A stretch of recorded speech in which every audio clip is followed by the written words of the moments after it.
Welcome to For the Record, an unfiltered view on current trends and timeless advice for surviving in the aesthetics industry. Whether you're an injector, practice owner, sales rep, or marketer, it's time to set the record straight. Each week we cut through the chaos and showcase diverse perspectives and winning ideas from the best minds in the industry. I'm your host, Dr. Tiffany Hall, Chief Growth Officer at Aesthetic Record. Now, let's get started on this week's episode. Hey guys, welcome back to episode 54 of For the Record. And today we have an in-studio guest, which you guys know we love. Straight from Boise, Idaho, we have a marketing and consulting guru, the CEO of Diamond Accelerator, Katlin Cauffman, who has a long history in the med spa industry with really turning your digital media marketing strategy upside down and making it super profitable and super productive for your practice. We're going to talk about the real deal today and a lot of the things you shouldn't do, what you should be doing, and how to make your marketing strategy work for your practice. So we are so happy to have you here today to talk about my favorite topic ever, which is marketing and growing your leads. So welcome to our show. Thanks. I'm so excited to be here at Aesthetic Record headquarters in Texas. Thanks for having me. She's fresh off a plane. It's late one night, and she's just come in from our rental car place, which is a disaster in Dallas. So we're here and we're ready to rock and roll. So Katlin, I want to give our audience a bit of an idea about what you've been doing, what you do now, just all the things, how you're making magic with all these med spas. Thank you. Well, I am just thrilled, lucky, passionate to work with med spas all across the country on their marketing, their business, and their leadership. And it's just such an exciting time, wouldn't you agree, in med spas and its growth and change like continuously. So I'm so thrilled to be a part of the industry. Yeah, I think it's gotten so competitive in the last 3 to 5 years that if you don't have a really strong marketing strategy, you won't survive. No. Like, you used to could build it and they would come, right? There was like 6 of us in a city. You would build it, they'd show up, everything's great. Now there's like 60 in a city. And I think the entire industry is far different now. If you're not looking at analytics and, Google ads and keywords, and you don't have SEMrush and all these things you have to have, it's really hard on your own to do any of it. Like, it's a full-time job. So where do you come in that continuum to make it not someone's full-time job? Yeah, I mean, no one goes to school that opens a med spa for marketing, right? Like, they're a nurse, they're a doctor, they're an esthetician. They don't teach you about marketing. And it's a whole other expertise, right? You're expected to know it all as a business owner. And so I'm super passionate about helping med spa owners not only develop a strategy, but make sure that they're data driven to make informed decisions, not only about their marketing, about their compensation plans, about their consultation plans, about their membership, because it all comes full circle. Yeah, when I started out at the Aesthetic Record, I didn't do any marketing. Like, I have a business background, as you guys all know, business consulting, high-level stuff. We always had agencies that did it for us. Like, you hire the agency, you walk away, they come back with their deliverable, and everyone's happy. And I came here, and we're a small business. We're a startup. I had to find myself learning all of a sudden using Canva, graphic design, writing on the content. I do all of it myself, which is, by the way, traumatizing most days. But I know just for us here, it's an exhausting thing. I feel like my full-time job here is marketing all the time. So I can't imagine if you're running a new med spa, a new business owner, trying to grow a med spa, learn how to inject, learn how to be a business person, and by the way, learn all the marketing skills. Like, that's a pretty big triangle of trauma, if you want to call it that, for a person trying to do it. So thinking about what you do at Diamond Accelerator, you are the patient, obviously. Like, we are the patient. We know what we want, right?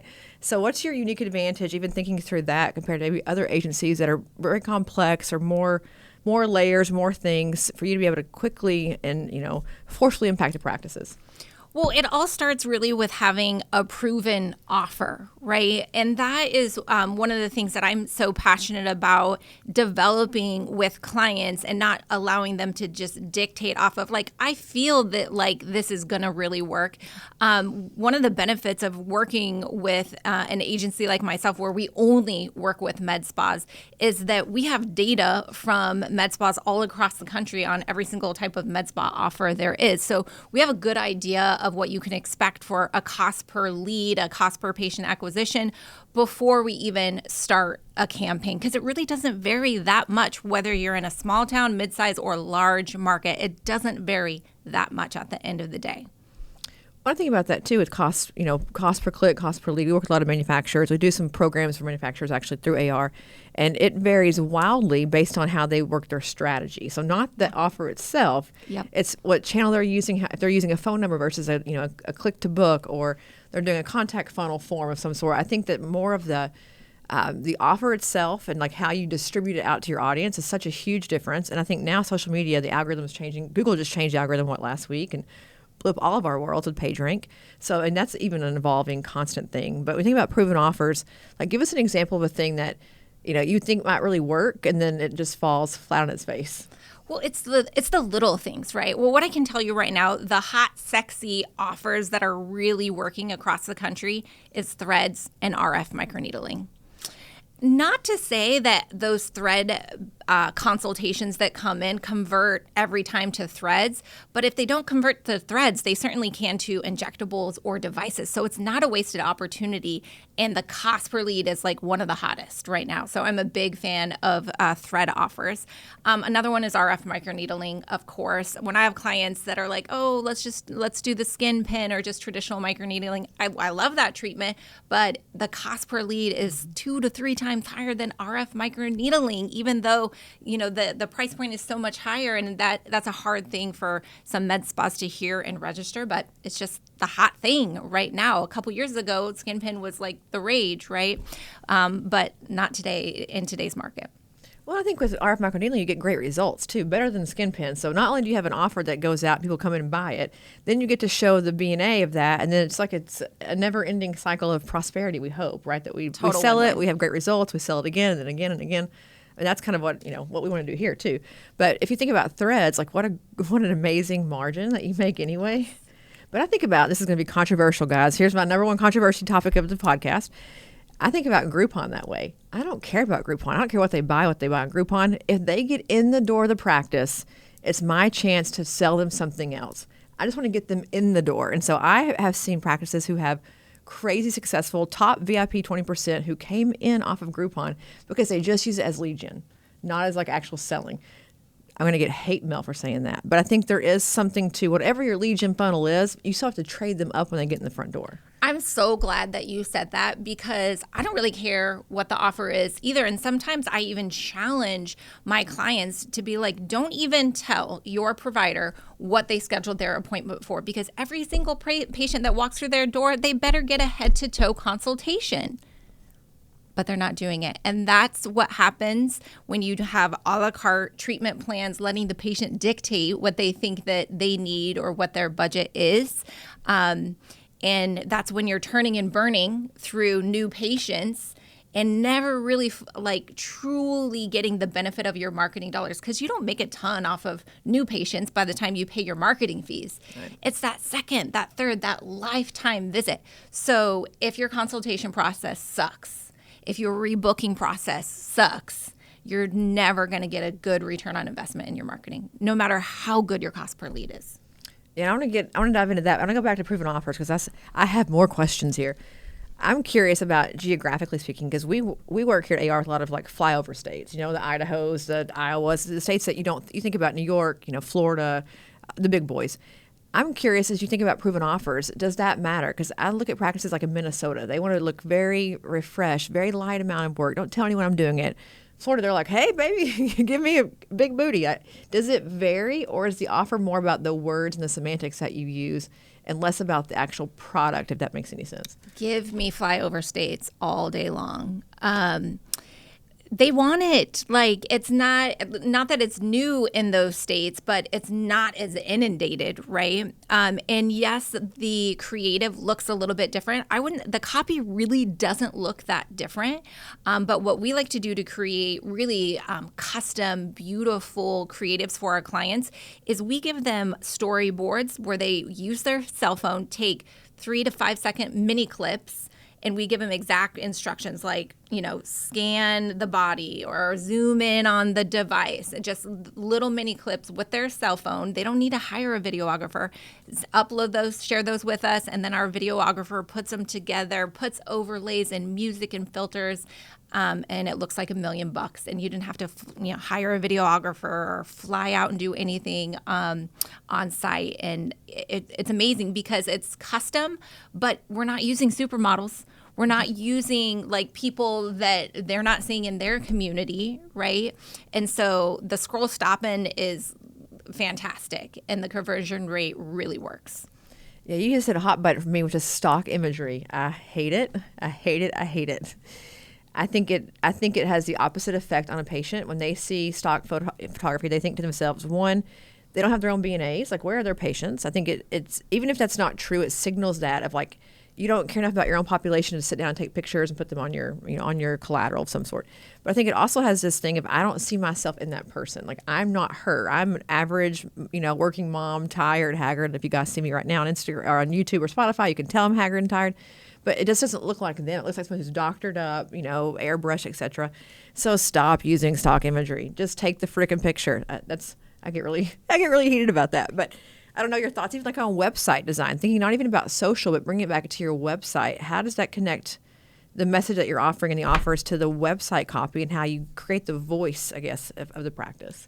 100%. I start all my clients off with what I call the shot list, where I give you a PDF of, and yes, you can hire a photographer in your local market, or shoot them with your freaking cell phone. My cell phone on my camera is so amazing. Sometimes you can't even tell the difference, right? And sometimes we have that 20 or 25-year-old working in our office that she is amazing on her camera and her filters and whatnot, and you can get amazing photos.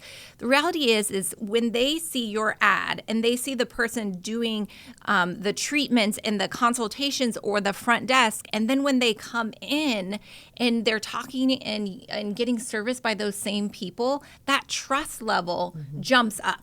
It really does. It makes a huge difference. Well, what does the filler content look like too? Because think about the offer being, one piece of the puzzle. What about the content the other 4 days of the week or the other 3 days of the week? Because your content, if you guys haven't followed her on Instagram, go find her. Your Instagram, first of all, your grid is gorgeous. I mean, you have great thumbnails everywhere. I can tell you take time. I can tell you're a marketing person, and I'm not, obviously. But what about all the other content? How does it support that message and kind of carry that through, but I'm not, quote unquote, selling something to the patient? Well, do you follow Gary Vee? Who doesn't? Right. So he always talks about jab, jab, right hook, right? So, and if you follow my content, I can't remember the last time that I tried to sell you something in my content. I just want to share. I want to give value because I know it's going to come back to me eventually, right? And so I feel the same exact way with med spas and their organic content.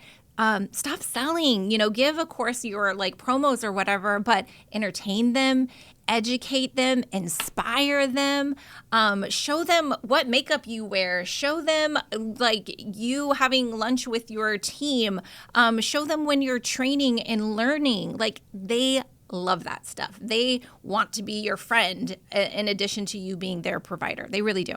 What I find too, when they celebrate providers on Instagram, all their patients chime in like, "Oh, we love her. She's so great." You get so much engagement when you say, "Oh, Nurse Jane did this amazing thing today." Everyone's like, "Oh, I love Nurse Jane. She's so great." And you can just see the engagement because it's from a good place of like organic, wanting to celebrate their injector or their esthetician, that you see so much more like, user-generated content. They share their person. They share, "Oh, my nurse got, recognized today," whatever it is. I think that those kind of posts, like the lifestyle post, for me, are really important. I don't do nearly enough of it here because it's so much going on. I need to be doing it, but I love to see that. I love to see them kudo their team, and again, the office looks the same, the people are the same. It all comes kind of full circle. So, go Gary Vee, we love you. Maybe you'll hear our podcast. I doubt it. But going on to the next part of this. So let's say I do an amazing offer. I get them in the front door, or I try to get them in the front door. I get my lead comes in. What happens next? I feel like that's where we fall off the cliff of like the leads come in, but then nothing ever happens with the leads. Yeah. So 2 things I ask someone that calls up interested in marketing with us, but they've invested money in the past and they just can't make another mistake, right? But they're willing to maybe try it again. And so I ask them, what is your follow-up process and what is your scheduling process?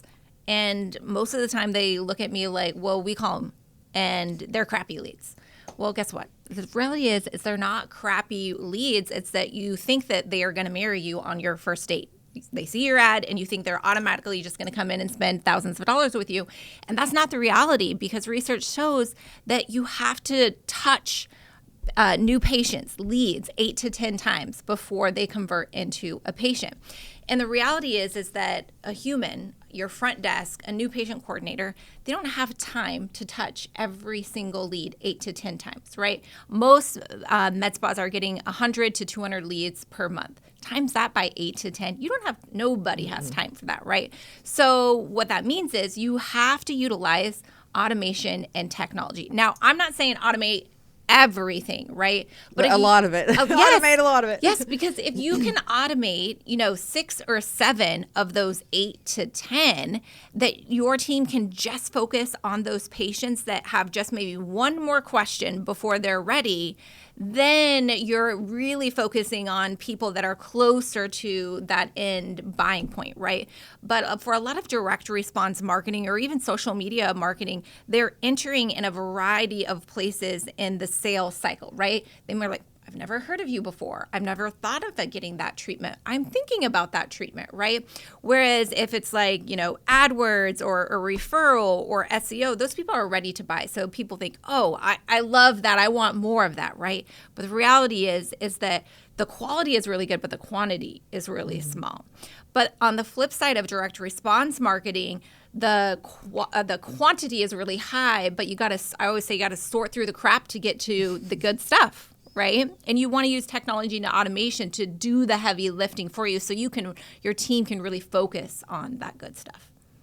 Yeah, I'm big into, I don't know if you know who Donald Miller is, Storyteller Brands, but I'm obsessed with him. The Epiphany Bridge. I've lectured on this many times, and it's one of my favorite topics. But I think about that a lot with nurturing campaigns, is every person has a different need in that journey, right? Like I need to be educated on the microneedling because I've already been doing other things, filler, Botox, whatever, but I need to know about this procedure, or I'm new to category altogether, or I've had a bad experience. I want you to talk me off the ledge to come back in. So whatever that thing is, it's like you have to almost know in your nurturing campaign what patient came in via what channel and what to nurture with if they don't say yes on date number 1, to the marriage, to keep them coming in. And I think we don't do that. I think we say it's all the same story for all the same people and all the same brands and all the same things, and we don't vary our nurturing up. New patient, new lead, existing patient, maybe a disengaged patient, we're trying to bring them back. Like there's multiple, automations, we automate everything here. I'll just be honest. We live by AI and automation, machine learning here at AR, but within that, we have to change the nurturing campaign based on where they are in their journey. Is it a 30-day, a 60-day, a 90-day, whatever it is? And that takes work to build all that stuff. You have to kind of figure all that stuff out. So do you guys help with that part of it, or do you help them figure out the different journeys to cross the Epiphany Bridge, or how do you kind of play in that part of it? Yeah, but isn't what's so great about it is like once you do it once, it can work forever for you. Walk away. Yeah. Yes. So I'm a strong believer is that you don't need to market every service that you have. You got to figure out what you want to be known for or what is your gateway to all of your services, and focus your nurturing and your follow-up campaigns on what you want to be known for, and what is your gateway. That really is what's going to speak to the most people and give you the best return on investment. And I also think within that, we also believe in SOPs here. we're a cycle little organization over here. We're a little bit crazy. I think that follow-up is a SOP-driven process. Like I think you should have in your practice, when a lead comes in within the first X amount of minutes or hours, you call or email or text the lead, or an automation fires off.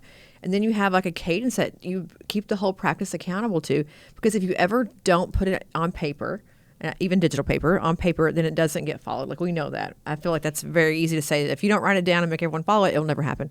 But I think that there is in all businesses, not just aesthetics, in all businesses, there is a lack of consistent follow-up that's process-driven. And so we can't really test. We can't even A/B test because we don't know. Nothing is consistent. So we're kind of just out here wandering around in space. But how do you, what is your recommendation for practice if they don't use automations, if they are doing it still kind of mom and pop style, to follow up and what the cadence should look like on emails, text, all that kind of stuff? I think you need to use a variety of tools first and foremost, because everyone has different forms of communication that they prefer. Now, my favorite is absolutely text. 95% open rate within the first 10 seconds of receiving a text, right? I love voicemail drops. Huge fan of a voicemail drop that then follows up immediately with a text message, because very few people want to talk on the phone these days. So don't even really waste your time doing that. Just do a voicemail drop that you can make sound pretty custom And again, make it once and it can work forever for you.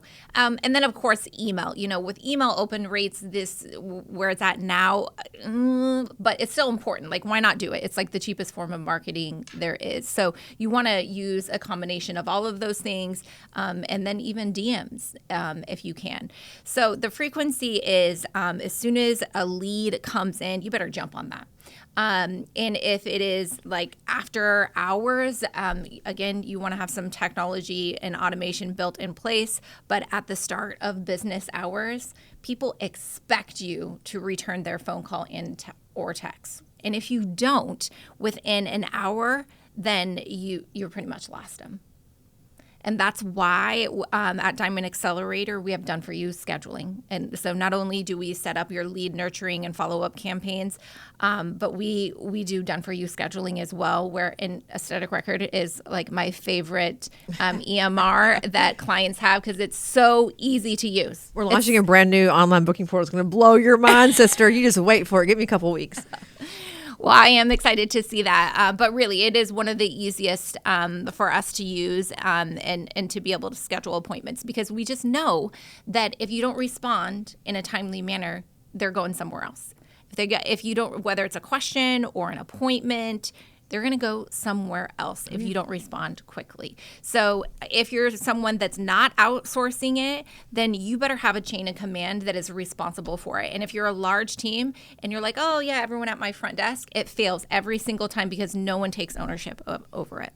Oh, yeah. We have a practice that we work with who does like a Google Doc, if you will, or Google Sheet. And they have to put in the lead, who they talk to, who did it. Like, they track everything. Now we have a different system for that we're helping clients find. But they track it all, because then you'll never know if what you're doing works if you don't track it to see if it actually works.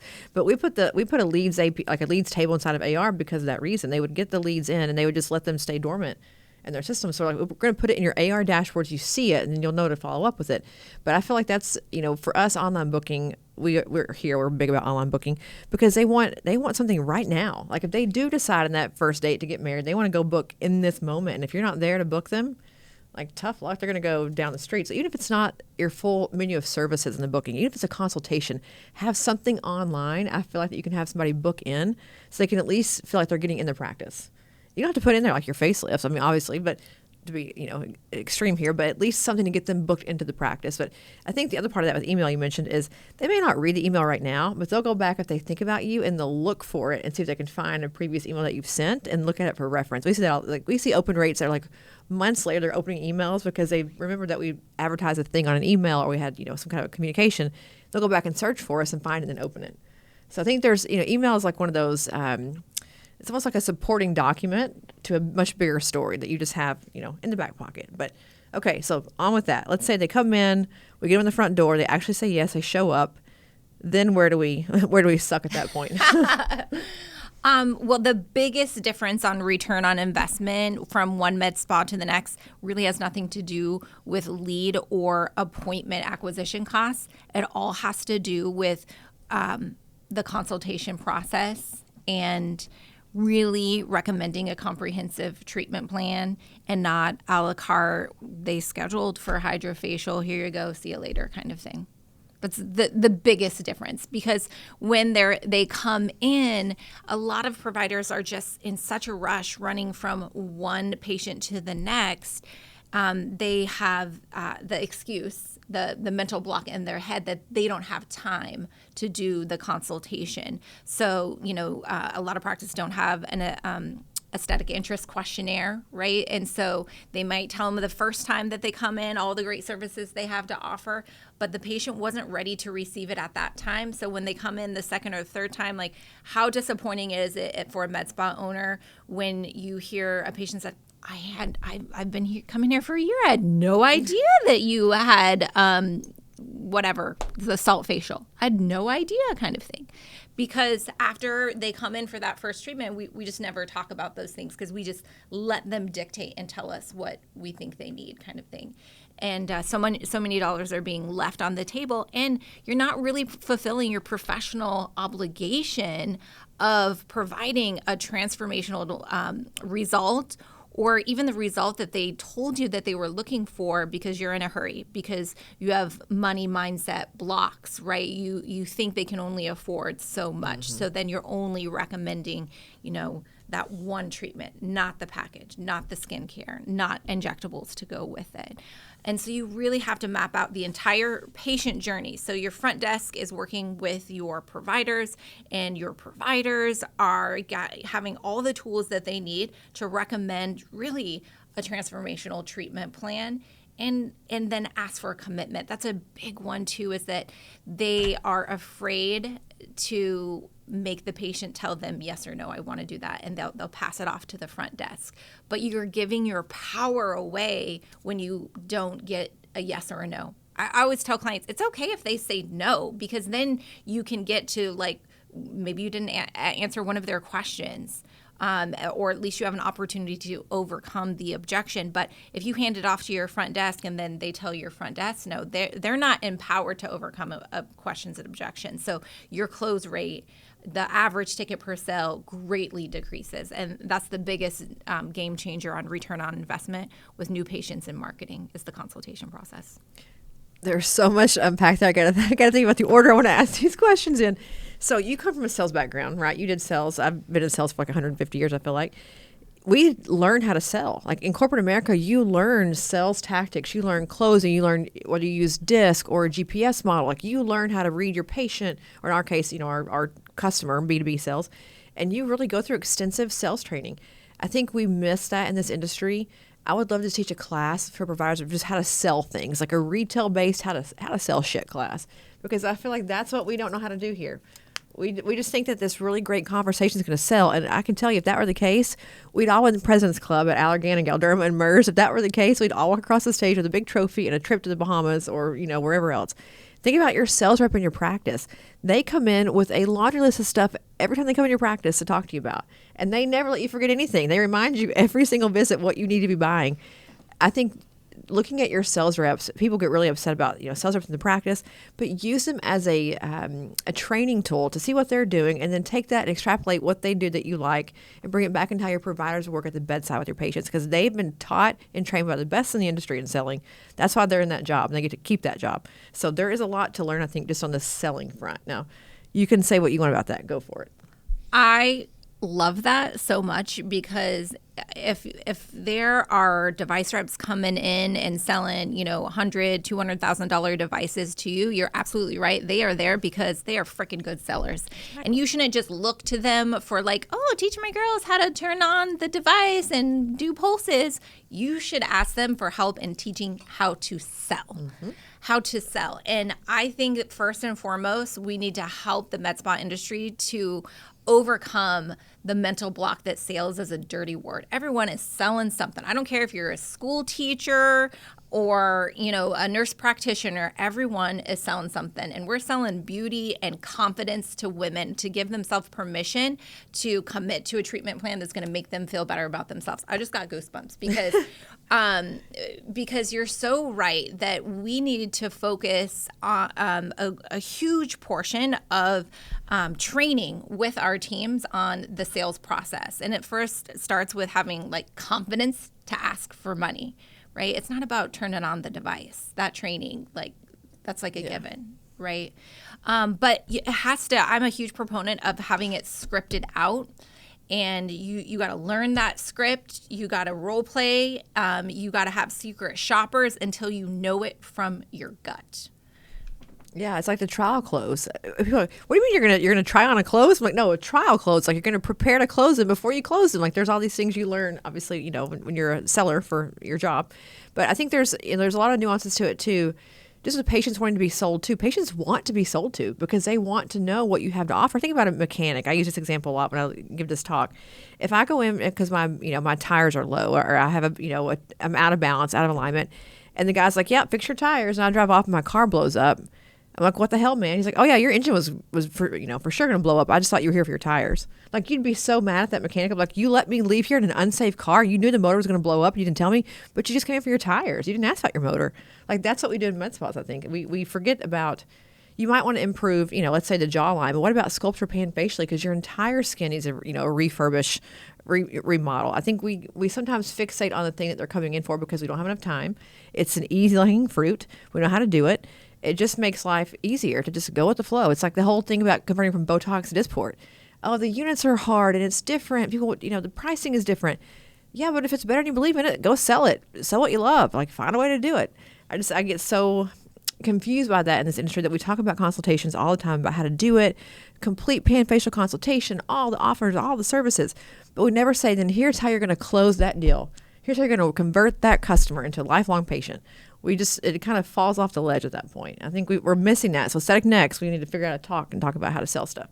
I agree. I mean, in my consultation script that I share with clients, like I have a whole list of like closing statements. Mm-hmm. Like first you need to know, is it time to close or do I need to continue to get micro commitments, overcome questions and objections kind of thing. But once you know when it's time to close, like have your go-to close statement. So sometimes it's like, oh, did you want the package or did you want to go the membership route? It's not like, do you want this one treatment today? It's like, no, did you want the package of 3 or did you want to go through the membership route instead?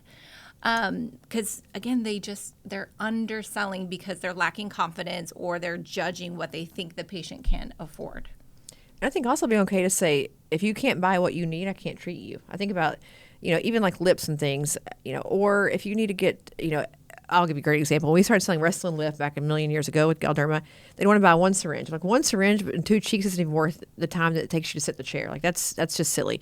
And they can't invest in at least a syringe per cheek, and they really need, a true improvement or correction, they're not the right patient for you because you're going to walk out of here having spent money on that, not happy, not pleased, and now you're going to have a product that doesn't work, quote unquote. So as a sales rep too, I was always like, nope, don't do it because you're going to think that my product failed you. Actually, the quantity failed you, not the product failed you.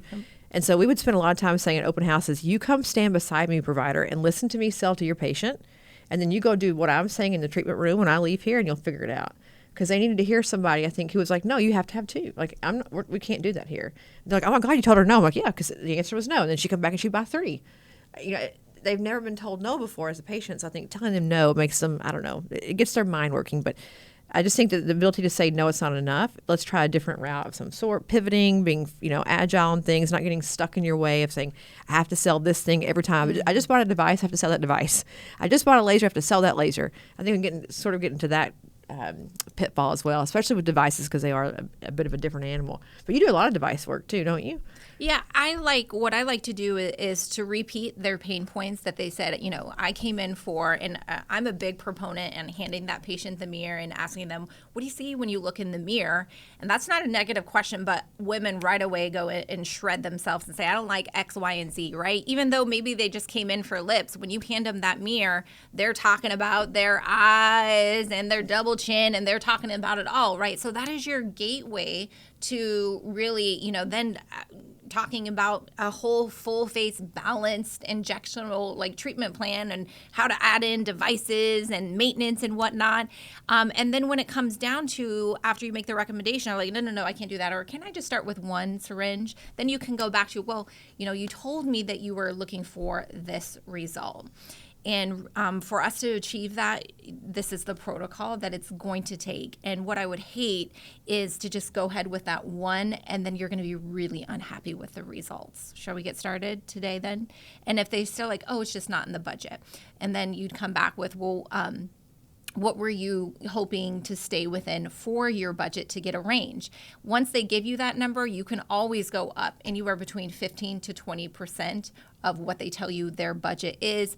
And then what you want to do is future pace them and timeline it out so that you don't cut the treatment plan per se short to get the end result, but you manage their expectations of like, well, based on your budget today, I feel comfortable that we could do, X and Y, but when your budget allows, you really need to going to come back in the next 3 months to do, phase 2 of that treatment plan so that you're really happy with your results. Oh yeah. And it's a better investment. And I think part of it too is downtime. I think we're so inclined as people to think that if we get more, it's going to be more downtime. It's going to hurt more and take longer.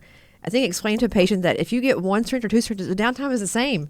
If you get microneedling, RF on your whole face and neck versus just your whole face, guess what? It's the same downtime. Like, I think that's also part of it. People will hide behind the money because they're scared of what's going to happen, or if it's going to hurt, or if it's going to be, can I go out in public? I have friends asking all the time, if I have Botox today, can I go out in public tomorrow? I'm like, oh my God, I'll go on camera 10 minutes later. Of course I'll get my lips done and go on stage. Like, I have no shame. But I think that they are afraid, and they cover up their afraidness, their scaredness with, money conversations. But I think the other part of that too, I'd say, is if they come in for something specific, you have to address that thing first and get it off the table. Get that elephant out of the room. Like if they're obsessed over their eyes, let's start there, address that concern with some kind of a remedy, and then move on from it. Because if you wait till the end for that and you start going full face correction and all that, they're going to be like, what the hell? I came in here for my eyes and she hasn't even talked about that yet. And we're 35 minutes in. Like, when's she going to discuss my eyes? So I think you do have to, although we are big, all of us, about, the whole face, the whole consult, the whole service, address their most critical need first, and then the mind chatter that they have is gone. Like it quiets in their mind. They can then focus on what you're saying next. So yeah, give them what they want. Give them what they want first, and then you get it off the list. It's like a little kid. Give them that piece of candy. They'll stop crying long enough to hear the next thing you're going to say. Same kind of idea. We are just big kids, right? We're all just big kids. Same kind of thing. But okay, so we've gone through proven offers. We've looked at following up within 10 minutes, hopefully, up to an hour. And if more than that, you're going to lose them. Nurture them. Yes. Nurture. They come into practice, actually doing a great consult and selling. And you mentioned treatment plans. I'm going to talk about that a little bit too. As you think about plans and long-term commitments, how do you frame that up for your customers where they are coming back on the right cadence, rebooking, getting on the flow, getting in the schedule, and keeping that kind of that wheel going? Yeah. It really, in the consultation, you have throughout the whole conversation, you really have to educate them on the importance of keeping a schedule, right? And how long the results are going to last, and what the maintenance and the upkeep, all of that, education. That's when they're not going to view you as being salesy, right? If you wait to the very end and be like, oh, well, you have to come back. And then it's like, well, now you're just trying to sell me on the next thing, right? But if you're educating them throughout the whole process of the importance of keeping a schedule, right? Your results are going to extend and last longer. We're aging every day. We're exposed to environmental toxins every day. So nothing is ever a one and done treatment, and that's it, right? There's always like the next thing. And I always compare it to, working out. Like, you always got to work out, right? And sometimes we have ebbs and flows, right? But we realize that we always got to come back to it. And I feel like it's the same with our, beauty regimens, right? Like, we'll be really on and consistent, and then we won't be. And then we're like, whoa, I got to get back in. Like, you feel it, you see it, right? And so we just need to educate them. And then we need to make it super easy for them to keep that schedule. Yeah, you know who does this really well? Dentist. They are the rulers of rebooking. You don't ever leave the dentist office without having to write. At mine, I write my own your little postcard. They give you a postcard and say, okay, fill it out with your name on it, your email, your address. And I get a postcard to my house that I wrote. They don't even have to do the work. I do all the work for them in the practice. But it reminds me of my 6-month visit, my 1-year visit, whatever it is.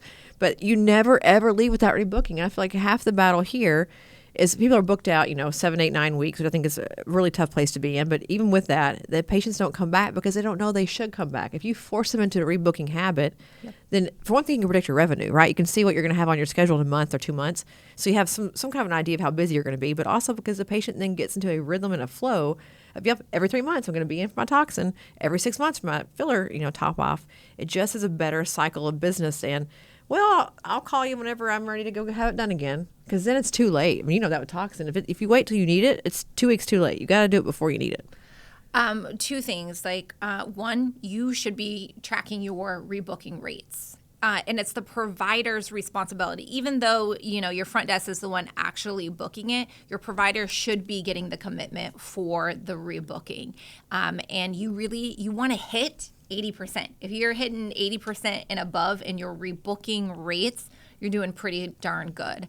If you just increase the number of visits per year and you keep, hitting that rebooking rate without you spending any additional marketing dollars, you're going to grow your revenue substantially just by focusing on that rebooking rate. And it's such a simple thing to do, but you got to pay attention to it. You got to track it. It's got to be a part of your providers, benchmarks and KPIs.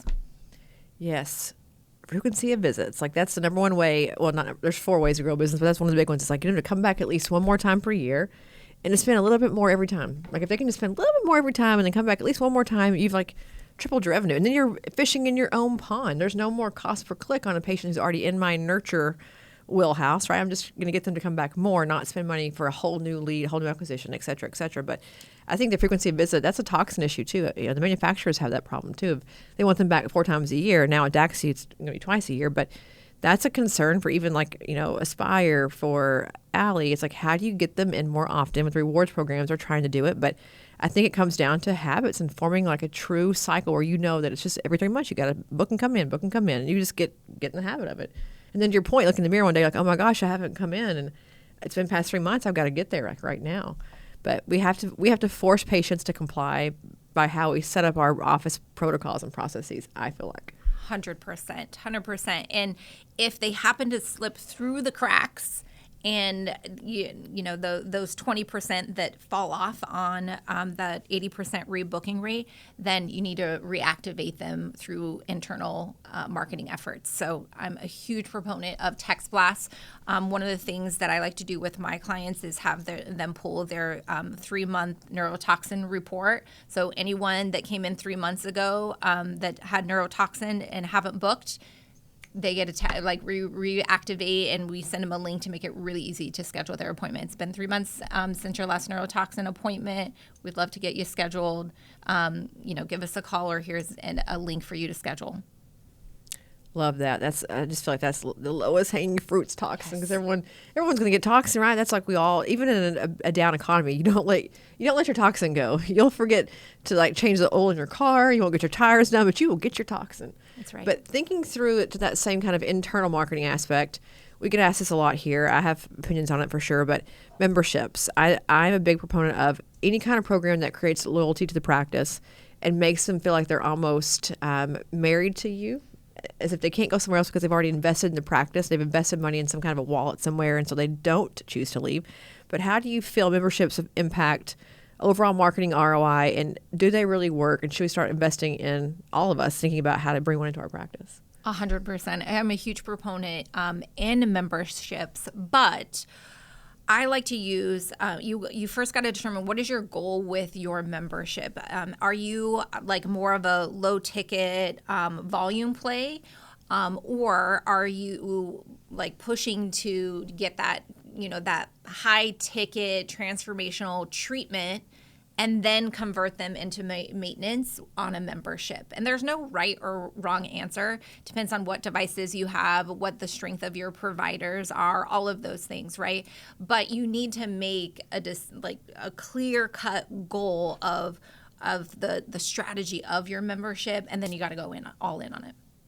Yeah, like, are you going to give away stuff, or are you going to give away money? Like, are you going to give them free units? Or are you going to give them money in their wallet? Are you going to give them a service of some sort, a esthetician service? You're going to give them, discounts off. And I think some memberships become extraordinarily complex. Yes.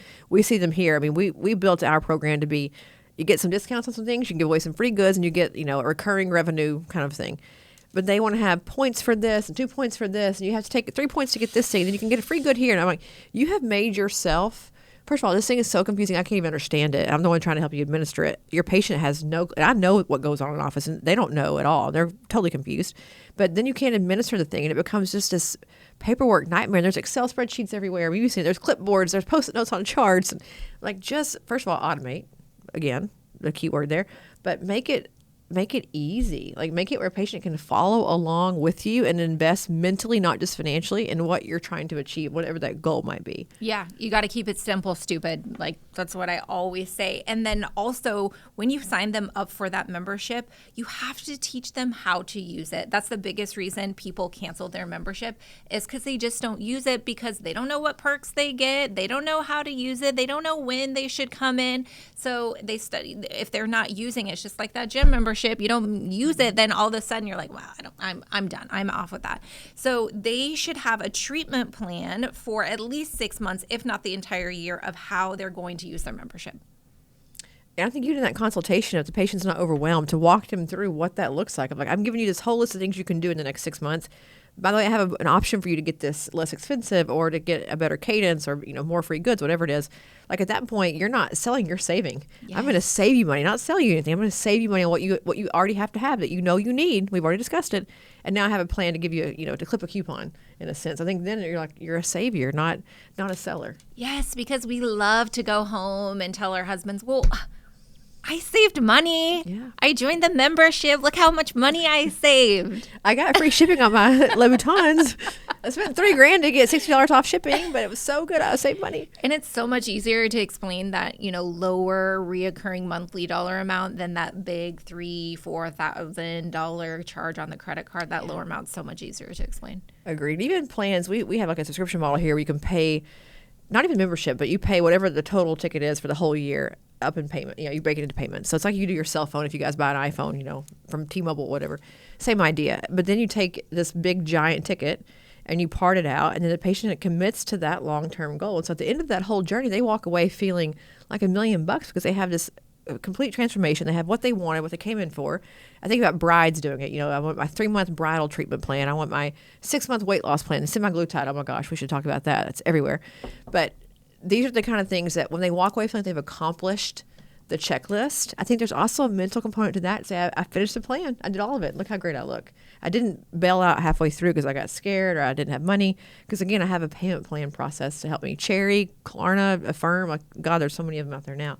They can find a way, trust me. They want it, they'll find a way. The financing plans available today for med spas are so good. That's why I never really feel like money should be an issue to get that transformational treatment plan, because the financing options are for everyone, and they're really good terms. You got to use it.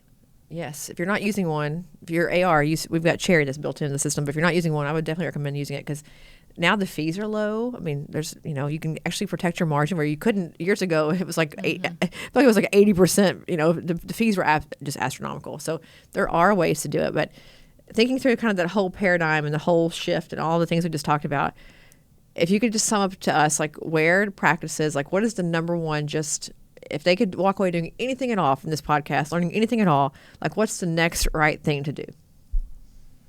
That's a loaded question. When it comes to your marketing, yeah, to make decisions based on data, not based on your gut or I feel like this worked, or I personally liked this creative. You need to make decisions based on data, and it really is like the data we track for clients. It's not just cost per lead, cost per appointment request, cost per acquisition, show up rate, average ticket per sale. Like you got to look at all of the numbers, because I like to use the hydrofacial example. A lot of clients are like, oh, I need to get my esthetician busier.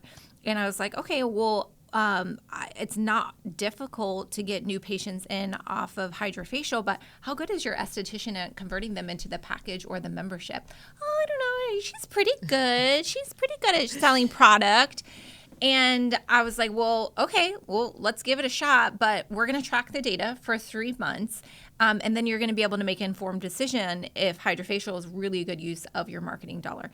And time again, now there's a few that do a great job with it, but it's a la carte, one and done, and they never come back. They don't sell skincare. They don't sell into a package or a membership. They're just turning and burning through patients on that hamster wheel. And so that's not a good, I don't care how cheap a hydrofacial lead is or acquisition cost is. If you can't do anything after they come in for that appointment, that is not a good use of your marketing dollars. So you need to be data driven to make informed decisions on what platforms you should be on, what offers you should be doing, what offers you should be investing in driving new patients to your team members that are going to do something with those new patients. Agree. Oh, you were after my heart today. I love the idea of like trading up on discounts. Yeah, Black Friday for me is like nails on a chalkboard. I mean, it really is. When I see everything, it's like, buy this, get this for free. I'm like, no, have them earn something or have to buy this thing to earn into a higher ticket item, or buy the high ticket item first and then get the thing that you want them to trade up into. Like, let's say it is a skincare product or something as the freebie to get them hooked on that thing. Like, be strategic in thought of what you're pairing together. I think people get confused about, and even here we do it, confused about the money versus what the patient behavior will become because of the offer. of like, I see that I'm going to make a lot of money on the deal. If they buy it, I'm going to be so profitable. Yeah, but what is it actually? Does it fit together? And will it turn into a future sell because of how you paired things? Like, I don't know, people who do like butts and lips in the same promo. I'm like, love that idea because they're now getting two areas. But does that trade up into a longer term relationship? I don't know, because they're not related and there's not really a follow-up plan. You only get lips like once every so often. In your butt, you can only get so many BBLs. I mean, unless you're a Kardashian. So there's not like a long-term commitment to that, either one of those deals, if that makes any sense. Yeah, like what is your ascension and descension model off of every single treatment, right? So that's what, when we do a thread offer, I make my clients map that out so their entire team knows that. Because again, not all patients really know what they're getting into when they come in for threads. They think it sounds great and cool, and they come in and they're like, oh shit, no, that is not for me kind of thing. Oh yeah. Great, that's fine. Let's transition into injectables or devices, or they better buy some skincare at least, right? But if you don't know, if your team doesn't know your ascension or descension model and what that conversation sounds like, then of course that's when it comes back of like, well, these leads suck. These patients didn't buy, right? No one should ever leave without buying something if they spend 30 minutes of time with you. Oh, yeah. And if you're doing free consults all day and they don't buy, then, gosh, you're just handing out money, like going down the freeway handing out money. But I think there has to be. I love that you said ascension, descension. I call it like an like an elastic promotion where if they don't buy the thing in the middle, they can have all these like ancillary surrounding things that they can buy. But yes, I love selling in threes. Like, do you want the Coach bag? You want the Louis Vuitton? You want the Birkin? Like, which one do you want to buy? But you're going to buy one. You're not going to get the Fossil bag. Like, we're not selling that thing here. You got to have at least a Coach to walk in the front door. Of like, they may come in for the Fossil, but it's like, but we don't do that here. You're too good for that. You deserve more than that. I'm going to give you what you actually need, at least the base level. Toss in some Upneek, toss in something extra, skincare product, whatever. To, again, more money per visit. Even if it's incremental money, it's something more per visit, which again, I already had the sunk cost. Like everything past that point is just profit besides my, cost of goods sold. I could go on. This is my heart right here. You guys know that I will go on a gospel tangent, like a Pentecost preacher right here talking about sales and offers. But so, okay, data driven, I'm all for that, getting all that done. And then if we think about our staff and like how we help our staff to get on board with all this, what is the next like people think we can do as an admin of a practice, an owner of a practice to get the staff on board? Is it big trainings? Is it one-on-ones? Is it role plays? Mm-hmm. What do you recommend? I first believe that you need to commit to mapping out your patient journey and what that looks like. And that starts before they even step foot in your med spa. So what does the communication and nurturing of that patient look like before they even show up? And then, what's your front desk role?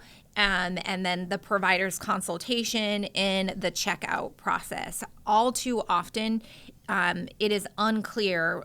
Each team member would have a different answer if I come into a med spa and say, what's your checkout process?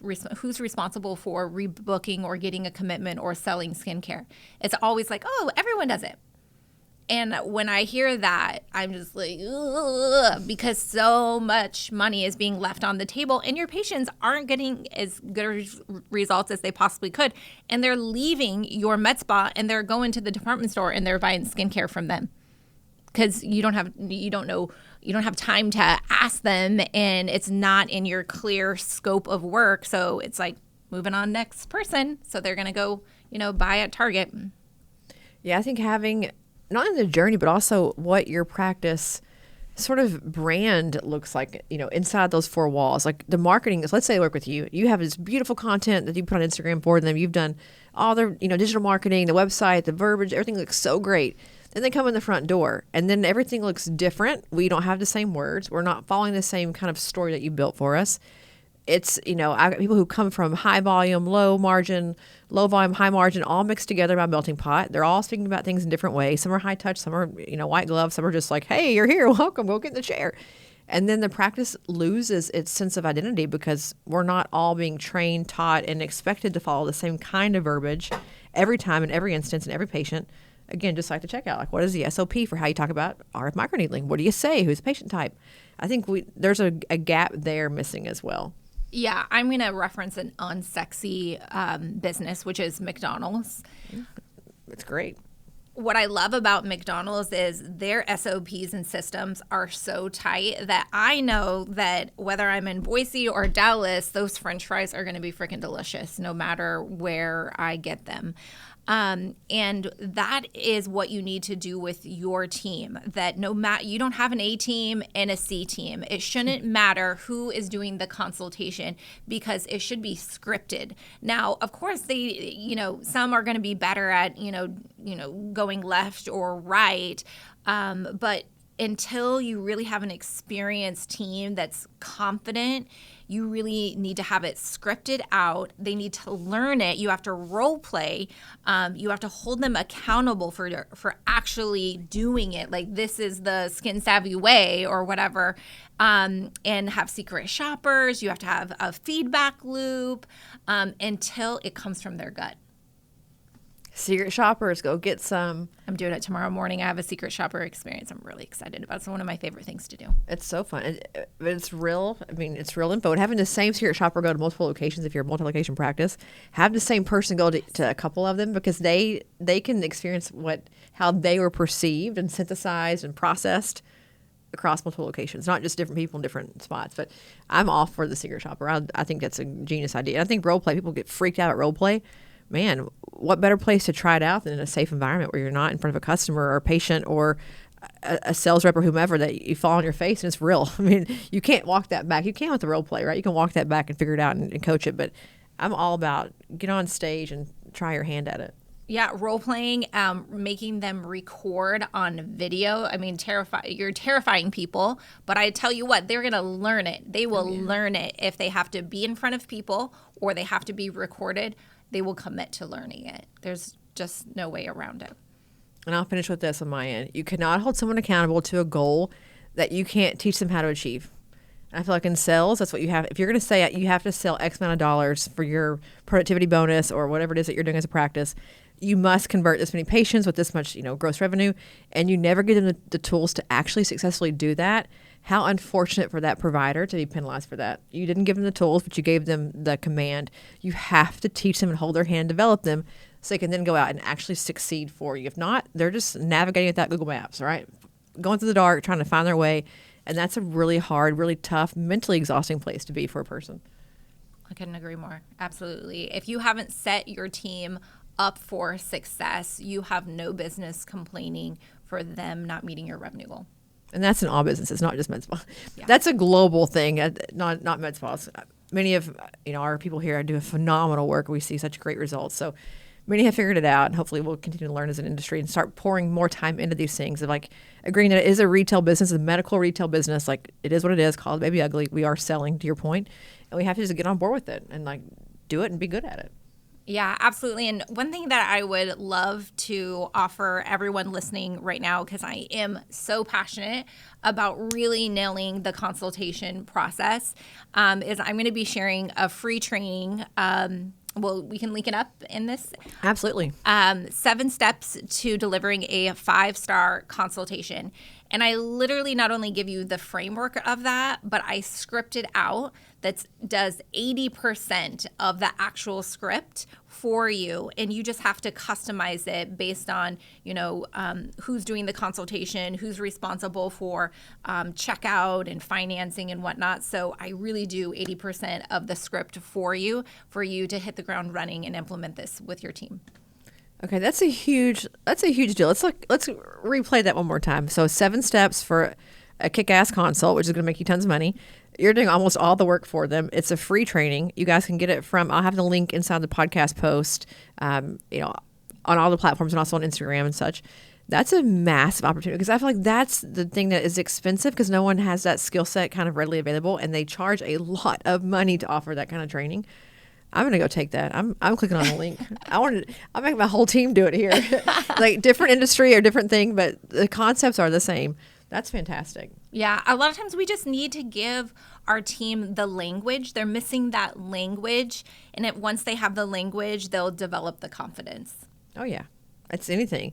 We teach our demos here in didactic format. You have to just say the words, and over time you start using your own anecdotes. And we even give you some freebies, some fake anecdotes in the beginning, but they start putting in intonations and they have fun with it and they kind of go off the script. But then they always know to come back to those words without when they get nervous or scared, they still have that kind of memorized navigational tool to help them. So that's fantastic. Okay, as we wrap up here, give us ideas of how to find you, what all, kind of other things you can do, or how to get a hold of you besides just this amazing free class, so that we can put all this content in our little post.